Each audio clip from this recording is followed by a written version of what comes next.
we continue to show the discussion on how India's rapidly expanding aviation market is driving and reflecting the immense growth potential of the country's tourism sector.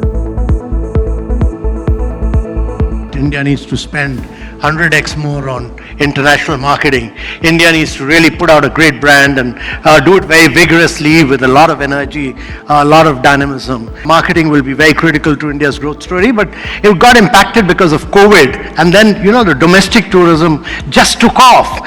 So Indians who used to travel abroad are just discovering India. They just went from one place to another. And actually the boom in the last 4 years has just been on the basis of domestic tourism in a very big way. Growing responsibly, growing profitably, growing sensibly, all of this is a challenge. But I don't think when you build extra capacity in India, as far as airport or infrastructural capacity, you're building ghost capacity. In fact, wherever capacity has been put up, you take the recent example of Prayagraj, where you had 66 crore people who came because of Kumbh. Or you take the example of Ayodhya, you take the example of Aligarh. Wherever capacity has been put up, the private sector makes something of it. So our challenge is to get capacity as far as business wants. We're not building ghost airports and ghost towns. I think airlines can be a game changer for tourism in India, because I'll give you the last statistic, which is tourism is 6% of India's economy, but 8-9% of employment. Yeah.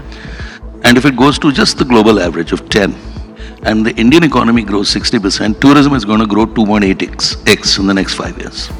And that is employment on a mass scale. I do think, by the way, the airline industry and the tourism, the airports can be a very, very powerful signal of tourism. And let me give you a small anecdotal example.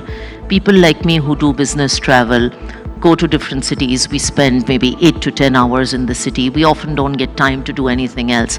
But India is a country where each city has something incredible to offer. A famous food, a famous textile. I have sarees from every state in India. If our airports could be brand ambassadors of tourism, so that when I am going home, and some of the new ones are getting there, I think our airports could do more to be brand ambassadors of the tourism that we have. And I must say that the new airports we're building are outstanding airports. I don't think any airport in the West compares to some of the airports we've built in Bangalore, Lucknow, Hyderabad, many parts of India. And this is someone who lives at an airport. We are at the beginning of a double whammy of headwind, tailwinds, which will lead to a step change in discretionary consumption of travel and tourism in India. Indians, my best guess is there will be 100 million traveling outside of India in the next 5 years, so which is where we want to go with our loyalty program. And the last is, and this will entertain you, is the chairman and CEO of the top 4 hotel companies in the world have all met me, telling me their boards have said the best market in the world today, and for the next 5 years will be India, and please focus there.